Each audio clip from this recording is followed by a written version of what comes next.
आज supreme court में क्यों लिया गया राम का नाम?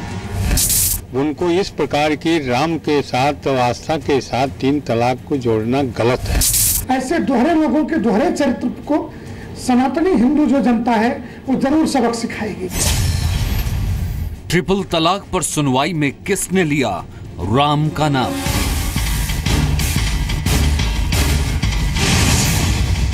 ट्रिपल तलाक का मामला आस्था से जुड़ा है जो 1400 साल से चल रहा है। हिंदुओं की आस्था राम में है और उनका मानना है वो अयोध्या में पैदा हुए। क्या कांग्रेस के लिए राम मंदिर और ट्रिपल तलाक एक जैसे हैं?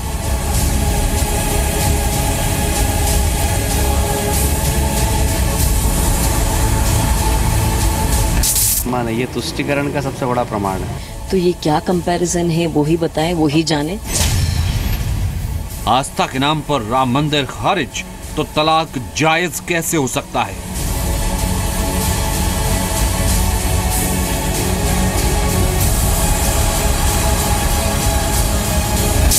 वो तो सिर्फ सीधे जुल्म का हिस्सा है और उसे सिर्फ महिलाओं पे अत्याचार किया जाता है। राम जी बहुत द्वापर तिरसा से हैं और ये तो इनका कलयुग का इसका है।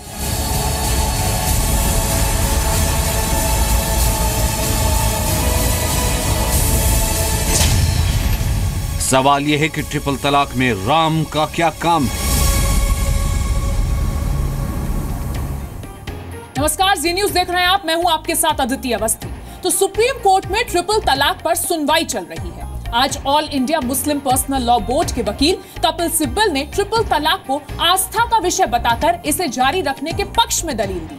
सिब्बल ने कहा, जैसे मेरी आस्था राम में है और मेरा ये मानना है कि राम अयोध्या में पैदा हुए हैं, उसी तरह से 3 तलाक की प्रथा 1400 सालों से चली आ रही है और ये आस्था से जुड़ा मामला है। सिब्बल के इस तर्क से जाहिर तौर पर हिंदू संतों में नाराजगी है। बीजेपी पूछ रही है, आस्था पर अलग अलग स्टैंड क्यों? जब देश में चर्चा ट्रिपल तलाक पर हो रही है, जब सुप्रीम कोर्ट में बहस मुस्लिम महिलाओं के सम्मान की हो रही है, जब कोर्ट में मुस्लिम महिलाओं पर होने वाले अत्याचार पर बहस की जा रही है, उस बहस में आज कांग्रेस नेता और all India Muslim personal law board के वकील कपिल सिब्बल ने भगवान राम की बात शुरू कर दी। सिब्बल ने सुप्रीम कोर्ट में भगवान राम का नाम क्यों लिया, ये हम आपको बताएंगे, लेकिन उससे पहले ये सुन लीजिए और समझ लीजिए सुप्रीम कोर्ट में ट्रिपल तलाक पर आज क्या हुआ। ट्रिपल तलाक आस्था का विषय, समानता का सिद्धांत लागू नहीं होता। ट्रिपल तलाक पर संवैधानिक नैतिकता का सिद्धांत लागू नहीं हो सकता। ट्रिपल तलाक 1400 साल पुरानी प्रथा है और इसे स्वीकार किया गया है। ट्रिपल तलाक की 1400 साल पुरानी प्रथा गैर इस्लामी कैसे हो सकती है? ट्रिपल तलाक का मामला आस्था से जुड़ा है तो 1400 साल से चल रहा है। हिंदुओं की आस्था राम में है और उनका मानना है जो वो अयोध्या में पैदा हुए। पर्सनल लॉ कुरान और हदीस से आया है, इससे संविधान का संरक्षण हासिल है। क्या कोर्ट कुरान में लिखे लाखों शब्दों की व्याख्या करेगा?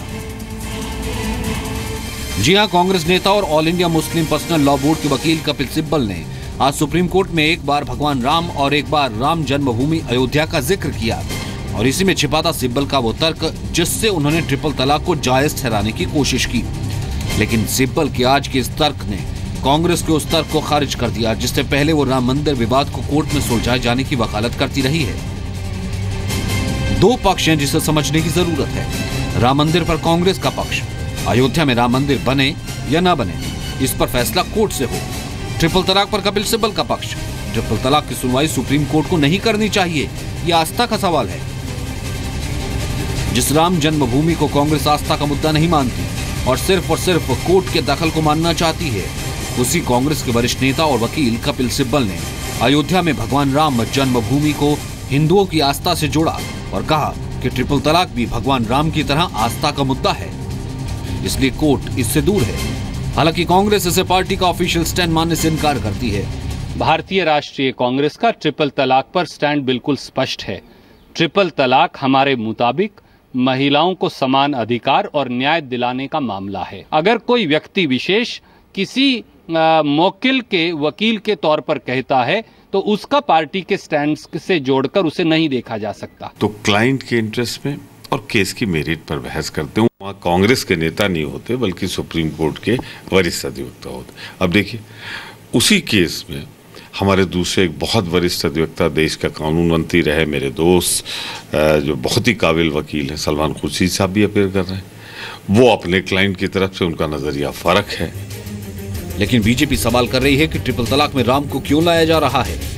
कानूनविद है वो, कानून का विषय नहीं बात कर रहे हैं, अभी आस्था का विषय बात कर रहे हैं। और हम भगवान राम के ऊपर आस्था रखते हैं, तो हमारी आस्था पर उनको शंका है। हमारी आस्था का कोई सम्मान नहीं है, उनकी आस्था का सम्मान है। ये तुष्टिकरण का सबसे बड़ा प्रमाण है। ममता जी बंगाल में कहती कि मैं हिंदू हूँ।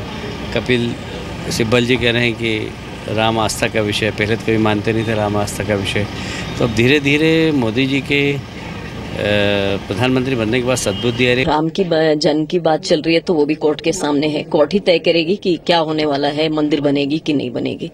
और ये जो बात है, इसको उससे कंपेयर करना, ट्रिपल तलाक की बात, ये जो औरतें हैं, उनके जो हक हैं, उनको छीने जा रहे हैं, तो ये क्या कंपैरिजन है, वो ही बताएं, वो ही जाने। सिर्फ इतना ही नहीं, धर्मगुरु भी कपिल सिब्बल के तर्क पर सवाल उठा रहे हैं। आखिर क्यों राम के नाम पर सियासत की कोशिश हो रही है। राम की तुलना 3 तलाक जोड़ना, यह ऐसे व्यक्ति के लिए जो एक योग्य व्यक्ति है और वह एडवोकेट हैं, उनको इस प्रकार की राम के साथ और आस्था के साथ 3 तलाक को जोड़ना गलत है और इसको कोई नहीं स्वीकार करेगा। काहे कि तलाक जो होता है वो तोड़ने वाला होता है और भगवान राम के प्रति जो आस्था है वो जोड़ने वाली है। ये तो गलत कहना है। राम जी का जब जोड़ता है तो गलत कहता है कपिल सिब्बल से। राम जी कैसे होगा? राम जी बहुत द्वापर तिरासा से हैं और ये तो इनका कलयुग का इसका है, इसलिए 3 तलाक तो खत्म होना चाहिए। सवाल यह है कि सिब्बल आस्था का नाम लेकर कोर्ट को ट्रिपल तलाक से दूर रहने की बात कह रहे हैं, तो क्या राम को हिंदुओं की आस्था मानकर सिब्बल राम मंदिर मुद्दे से कोर्ट को दूर रहने के लिए कहेंगे? और क्या कांग्रेस अपने पूर्व कानून मंत्री और वरिष्ठ नेता कपिल सिब्बल की बात मानेगी? महेश गुप्ता, जी मीडिया, दिल्ली।